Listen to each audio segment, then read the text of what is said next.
Esta videoaula visa descrever brevemente as principais etapas de um trabalho de pesquisa realizado segundo o método científico.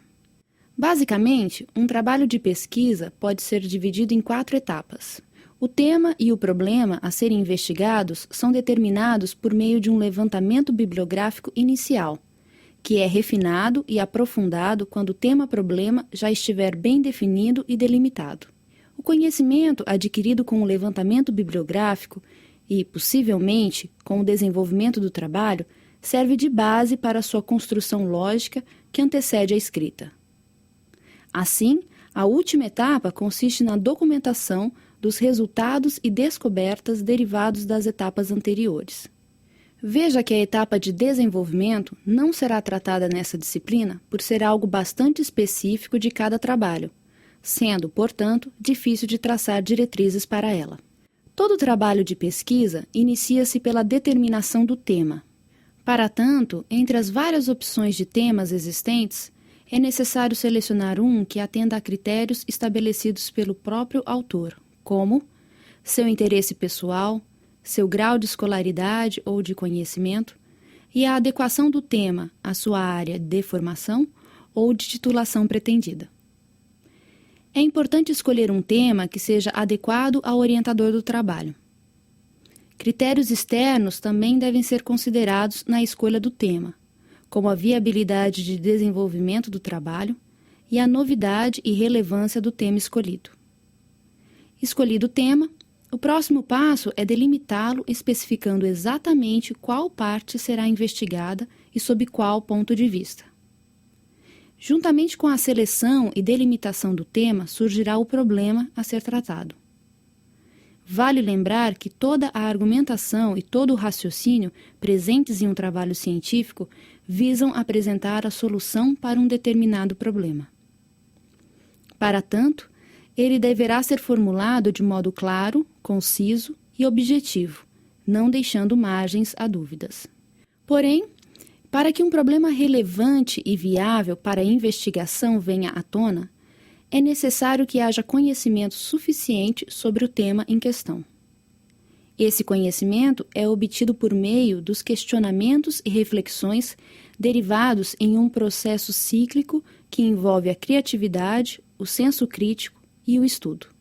É desse processo cíclico de formulação de perguntas que surgem as linhas mestras que guiam todo o trabalho e fazem com que o seu desenvolvimento seja focado na busca por respostas para tais questionamentos, com o único propósito de confirmar a posição amadurecida definida nas fases anteriores. Adicionalmente, é da definição clara do problema que surgem as hipóteses a serem comprovadas. Esse ciclo deve e precisa ser respeitado, uma vez que é desse processo iterativo de refinamento que nasce a capacidade de delimitar e aprofundar o tema-problema, os objetivos e as hipóteses do trabalho. Juntamente com a determinação do tema-problema, ocorre a definição dos objetivos do trabalho. Tais objetivos podem ser intrínsecos ou extrínsecos, gerais ou específicos. Os objetivos intrínsecos se referem a o que o trabalho propriamente dito pretende resolver, ou seja, quais problemas ele irá tratar. Os objetivos extrínsecos, por sua vez, estão relacionados a fatores externos ao trabalho, como a necessidade de obtenção de um título de bacharel, por exemplo. Já a classificação de um objetivo como geral ou específico está relacionada ao grau de profundidade adotado para descrever tal objetivo. Um objetivo específico pode ser visto como um detalhamento ou como um subproduto de um objetivo geral. Por exemplo, em uma pesquisa bibliográfica em nível de graduação, o objetivo geral do trabalho será mapear, identificar e levantar características sobre um determinado assunto, enquanto os objetivos específicos definem um propósito dos objetivos gerais, ou seja, por que se deseja mapear, identificar e levantar características sobre o assunto em questão. É imprescindível que o objetivo de pesquisa seja apresentado de forma clara, objetiva e direta, por meio de termos, conceitos e fatos indispensáveis para seu entendimento. Outro cuidado que se deve tomar ao definir os objetivos intrínsecos da pesquisa é para que eles não sejam triviais nem exageradamente complexos. Objetivos não triviais são aqueles que demandam esforço necessário e suficiente para serem alcançados, justificando, assim, a titulação que eles representam. Objetivos muito complexos, por outro lado, correm o risco de não serem alcançados em virtude de limitações de tempo e conhecimento disponíveis. Por fim, outro erro bastante comum é a definição do objetivo como sendo os passos do método usado para alcançá-lo. Se seu objetivo é melhorar a precisão de um sistema de tomada de decisão, não o defina como sendo a implementação e a avaliação de tal sistema, pois estes são passos do método. Não há como desenvolver um trabalho científico sem o devido estudo de obras que falem sobre o tema, o problema ou a técnica sob investigação. A revisão bibliográfica é, portanto, parte imprescindível de qualquer trabalho de pesquisa. Seu desenvolvimento deve ser focado e organizado para permitir que o máximo de conhecimento seja adquirido com o mínimo de esforço. A busca por documentos relevantes deve ser realizada em fontes confiáveis como periódicos, eventos e livros conceituados. A seleção e classificação das obras é feita por meio de uma leitura prévia e superficial do título, do resumo e das partes introdutórias e conclusivas.